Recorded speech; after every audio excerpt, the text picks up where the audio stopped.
ਅੱਜ ਦੀ ਇਸ ਵੀਡੀਓ ਵਿੱਚ ਆਪਾਂ ਡਿਸਕਸ ਕਰਾਂਗੇ ਕਿਵੇਂ ਆਪਾਂ ਸਮਰੀ ਨੂੰ ਕੰਪਲੀਟ ਕਰਦੇ ਹਾਂ ਰੀਡਿੰਗ ਪੈਸੇਜ ਦੇ ਵਿੱਚ। ਆਇਲਸ ਰੀਡਿੰਗ ਪੈਸੇਜ ਦੇ ਵਿੱਚ ਮੇਰੇ ਕੋਲ ਸਭ ਤੋਂ ਮੈਂ ਦੇਖਾਂ ਕਿ ਮੈਨੂੰ ਗਿਵਨ ਕੀ ਹੈ, ਰਾਈਟ। ਸੋ अर्ली फायर लाइटिंग मैथड्स। ਹੁਣ ਮੈਂ ਇਸ ਵਰਡ ਨੂੰ ਚੁੱਕਿਆ ਕਿ ਲਾਈਟਿੰਗ ਮੈਥਡਸ ਦੀ ਗੱਲ ਹੋਈ ਹੈ। ਮੈਂ ਆਪਣੇ ਰੀਡਿੰਗ ਪੈਸੇਜ ਜਾਵਾਂਗੀ, ਮੈਂ ਦੇਖਾਂਗੀ ਕਿੱਥੇ अर्ली फायर ਲਾਈਟਿੰਗ ਮੈਥਡਸ ਨੂੰ ਐਕਸਪਲੇਨ ਕੀਤਾ ਗਿਆ। ਮੈਂ ਇੱਦਾਂ ਲੋਕੇਸ਼ਨ ਫਾਈਂਡ ਕਰ ਲਾਂਗੀ। 1 to 8 ਹੈ, ਸੋ ਓਬਵੀਅਸਲੀ ਜੇ ਮੇਰੇ ਫਸਟ ਦੇ ਕੁਐਸਚਨਸ ਆ ਓਬਵੀਅਸਲੀ ਉੱਪਰ ਹੀ ਹੋਏ ਕਿ ਮੈਨੂੰ ਰੀਡਿੰਗ ਪੈਸੇਜ ਦੇ ਵਿੱਚ ਮਿਲਣਗੇ।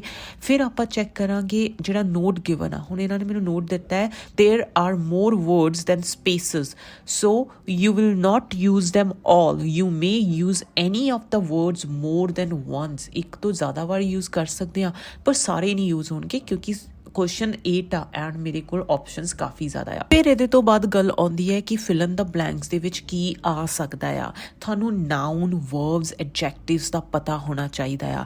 ਲਾਈਕ ਅਗਰ ਮੈਂ ਫਰਸਟ ਫਿਲਿਪਸ 'ਚ ਦੇਖਾਂ, ਇੱਥੇ ਲਿਖਿਆ ਹੈ ਟੂ ਦੇ ਨਾਲ ਮੋਸਟਲੀ ਆਪਾਂ ਫਰਸਟ ਫਾਰਮ ਯੂਜ਼ ਕਰਦੇ ਹਾਂ, ਰਾਈਟ। ਸੋ ਵਰਬ ਮੈਂ ਚੈੱਕ ਕਰਾਂਗੀ, ਇੱਥੇ ਐਡਜੈਕਟਿਵ ਹੋ ਸਕਦਾ ਹੈ। ਸੈਕਿੰਡ ਦੇ ਵਿੱਚ were produced by whom, noun or adjective can be answer, right. The very first fire lighting methods involve the creation of what, again ਕੀ ਕ੍ਰੀਏਟ ਹੋਇਆ ਸੀਗਾ, ਰਾਈਟ, ਇਹਦੇ ਤੋਂ। ਸੋ ਉਹ ਆਪਾਂ ਦੱਸਾਂਗੇ। Example given a rapidly dash a wooden stick. A wooden stick and round hole ਤੋਂ ਮੈਨੂੰ ਪਤਾ ਲੱਗੇਗਾ ਕੀ ਕੀਤਾ ਗਿਆ ਇਹਨਾਂ ਦੇ ਨਾਲ, ਰਾਈਟ। ਵੁਡਨ ਸਟਿਕ ਨੂੰ ਕੀ ਕੀਤਾ ਗਿਆ।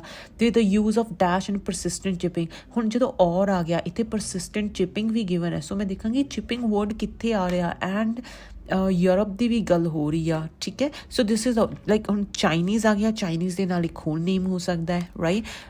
ਦੈਨ ਸੋ ਮੈਨੂੰ ਮੇਨਲੀ ਕੀ ਚਾਹੀਦਾ ਹੈ ਕਿ ਮੈਨੂੰ ਨਾਊਨਸ, ਐਡਜੈਕਟਿਵਸ ਐਂਡ ਮੈਨੂੰ ਵਰਬਸ ਦਾ ਪਤਾ ਹੋਣਾ ਚਾਹੀਦਾ, ਉਹਨਾਂ ਦੇ ਯੂਜ਼ਸ ਪਤਾ ਹੋਣੇ ਚਾਹੀਦੇ, ਕਿਉਂਕਿ ਸਮਰੀ ਦੇ ਵਿੱਚ ਗ੍ਰਾਮਰ ਬਹੁਤ ਕੀ ਰੋਲ ਪਲੇ ਕਰਦੀ ਆ, ਓਕੇ। ਸੋ ਅਗਰ ਤੁਹਾਨੂੰ ਸਮਰੀ ਦੇ ਵਿੱਚ ਦਿੱਕਤ ਆਉਂਦੀ ਆ, ਤੁਹਾਨੂੰ ਨਹੀਂ ਪਤਾ ਲੱਗਦਾ ਕਿ ਕੀ ਆਨਸਰ ਆ ਸਕਦਾ, means that is your time consuming task. So ਤੁਸੀਂ ਉਹਨੂੰ ਆਪਣੇ ਲਾਸਟ ਵਿੱਚ ਸੋਲਵ ਕਰ ਸਕਦੇ ਆ, ਲਾਸਟ ਦੇ ਵਿੱਚ ਛੱਡ ਦਿਓ। ਡੋਂਟ ਸਪੈਂਡ ਟਾਈਮ ਜਿਹੜਾ ਤੁਹਾਨੂੰ ਵੇਸਟ ਕਰਨਾ ਪੈ ਰਿਹਾ ਆ ਆਪਣੀ ਰੀਡਿੰਗ ਦੇ ਵਿੱਚ, ਓਕੇ। ਸੋ ਲੈਟਸ, ਹੁਣ ਮੈਂ ਲੋਕੇਟ ਕੀਤਾ, ਮੈਂ ਚੈੱਕ ਕੀਤਾ अर्ली फायर ਲਾਈਟਿੰਗ ਮੈਥਡਸ ਨੂੰ ਐਂਡ ਮੈਂ ਆਪਣੇ ਰੀਡਿੰਗ ਪੈਸੇਜ ਦੇ ਵਿੱਚੋਂ ਉਹਨੂੰ ਕੱਢ ਲਿਆ, ਰਾਈਟ। ਹੁਣ ਮੇਰੇ ਕੋਲ ਪੈਰਾਗ੍ਰਾਫ ਆ ਜਾਂਦਾ ਹੈ। Unable to make flames for themselves, the earliest people probably stored fire by keeping slow burning logs alight or by carrying charcoals in pots. How and where man learned how to produce flames at will is unknown. It was probably a secondary invention accidentally made during tool making operations with wood or stone. Studies of primitive societies suggest that the earliest method of making fire was through friction. European peasants would insert a wooden drill in a round hole and rotate it briskly between their palms. This process could be speeded up by wrapping a cord around the drill and pulling on each end. ਸੋ ਜਦੋਂ ਹੁਣ ਮੈਂ questions read ਕੀਤੇ ਸੀਗੇ, ਮੈਂ ਥੋੜ੍ਹਾ ਉਹਨਾਂ ਨੂੰ connect ਕਰ ਰਹੀ ਹਾਂ, ਤਾਂ ਮੈਨੂੰ ਐਗਜ਼ੈਕਟਲੀ ਜੋ ਇਨਫੋਰਮੇਸ਼ਨ ਮੇਰੇ ਪਹਿਲੇ 4 ਤੋਂ 5 ਕੁਐਸਚਨਸ ਦੇ ਵਿੱਚ ਆ ਉਹ ਮੈਨੂੰ ਇੱਥੇ ਮਿਲ ਰਹੀ ਆ, ਰਾਈਟ। ਸੋ ਮੈਂ ਹੁਣ I will go back to the questions and I will see. Like first question is they tried to dash burning logs or charcoals dash that they could create fire themselves. Like agar main first line hi read kara, unable to make flames for themselves, the earliest people probably stored fire by keeping slow burning logs alight. ਉਹਨਾਂ ਨੇ ਕੀ ਸ਼ਾਇਦ ਉਹਨਾਂ ਨੇ store ਕੀਤੀ ਹੋਵੇ fire, right. ਹੁਣ burning logs ਆ ਗਿਆ। ਅਲਾਈਟ ਔਰ ਬਾਈ ਕੈਰਿੰਗ ਚਾਰਕੋਲਸ ਦੇ ਨਾਲ ਕੀ ਕੀਤਾ, ਸਟੋਰ। ਹੁਣ ਸਟੋਰ ਦਾ ਕਲੋਜ਼ ਮੈਨੂੰ ਵਰਬ ਕੀ ਮਿਲੇਗਾ, ਪ੍ਰੀਜ਼ਰਵ ਮਿਲ ਗਿਆ। So they try to preserve burning logs ਔਰ ਚਾਰਕੋਲਸ unaware, ਕਿਉਂਕਿ ਉਹਨਾਂ ਤੇ how and where man learned how to produce flame at will is unknown. Unaware ਸੀਗੇ ਉਹ ਕਿ ਉਹ ਖੁਦ ਜਿਹੜੇ ਫਾਇਰ ਕ੍ਰੀਏਟ ਕਰ ਸਕਦੇ ਆ, ਰਾਈਟ। ਸੋ ਮੈਨੂੰ 2 ਆਨਸਰਸ ਮੇਰੀ ਫਸਟ ਲਾਈਨ ਦੇ ਵਿੱਚ 2 ਲਾਈਨਸ ਦੇ ਵਿੱਚ ਮਿਲ ਜਾਣਗੇ ਕਿ they tried to preserve burning logs or charcoal that they could create fire them. Now look at the 3rd to 5th question. It is suspected that the first man-made flames were produced by dash, and the very first fire lighting methods involved the creation of dash by, for example, rapidly dash a wooden stick in so 5th ਨੂੰ ਛੱਡੋ, ਆਪਾਂ 3rd and 4th ਪਹਿਲਾਂ ਦੇਖਦੇ ਹਾਂ।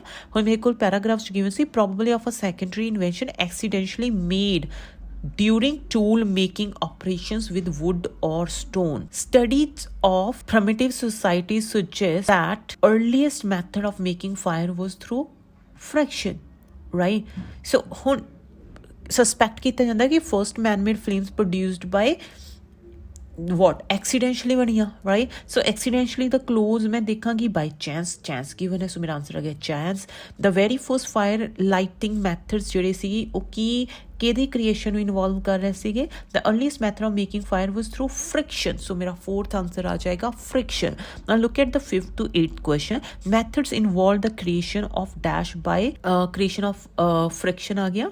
For example rapidly dash a wooden stick in a round hole. ਹੁਣ ਮੈਂ ਅਗਰ check ਕਰਾਂਗੀ, ਦੇਖੋ ਇੱਥੇ primitive societies suggest that the earliest method of making the fire was through friction.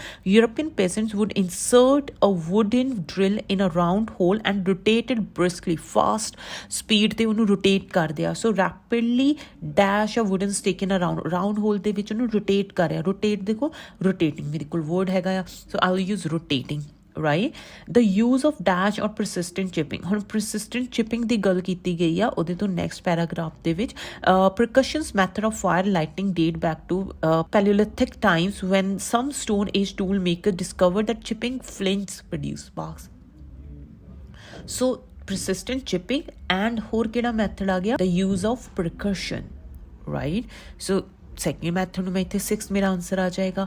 ਹੁਣ ਨਾਲ ਹੀ ਦੇ ਦਿੱਤਾ ਹੈ among other people such as the Chinese and dash what the technique became more efficient after the discovery of iron about 5,000 years ago in Arctic North America।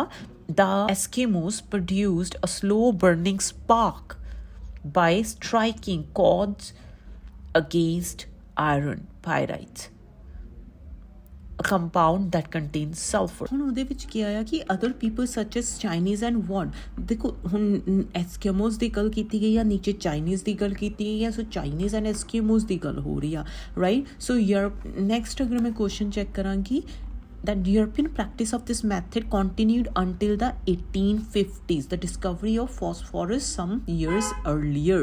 so अगर मैं देखा 1850s में देखो आ गया mid 19th century, right, which tells that 1850s ਆ।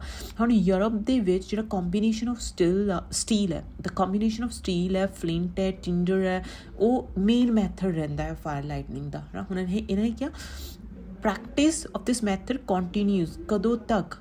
mid 19th century तक, right?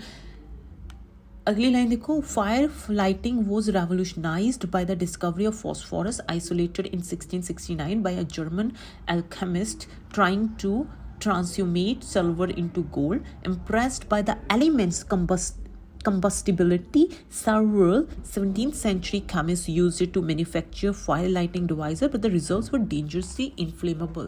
so ਉਹਨਾਂ ਦੇ ਜਿਹੜੇ ਰਿਜ਼ਲਟ ਸੀ ਉਹ dangerously inflammable ਸੀ। ਇਸ ਲਈ ਭਾਵੇਂ ਹੀ despite the discovery of phosphorus some years earlier, ਜਿਹੜਾ ਇਹ ਮੈਥਡ ਹੈ ਇਹ ਕੰਟੀਨਿਊ ਕਰਦਾ ਰਿਹਾ ਆ until 1850s, ਕਿਉਂਕਿ ਫਾਸਫੋਰਸ ਦੀ ਡਿਸਕਵਰੀ ਕਦੋਂ ਹੋਈ ਸੀ ਕਿ 1669 ਦੇ ਵਿੱਚ, ਰਾਈਟ? ਫਿਰ ਵੀ 1850s ਤੱਕ ਉਹਦਾ ਯੂਜ਼ ਹੁੰਦਾ ਰਿਹਾ ਆ। Like, share and subscribe to the video for latest updates on reading।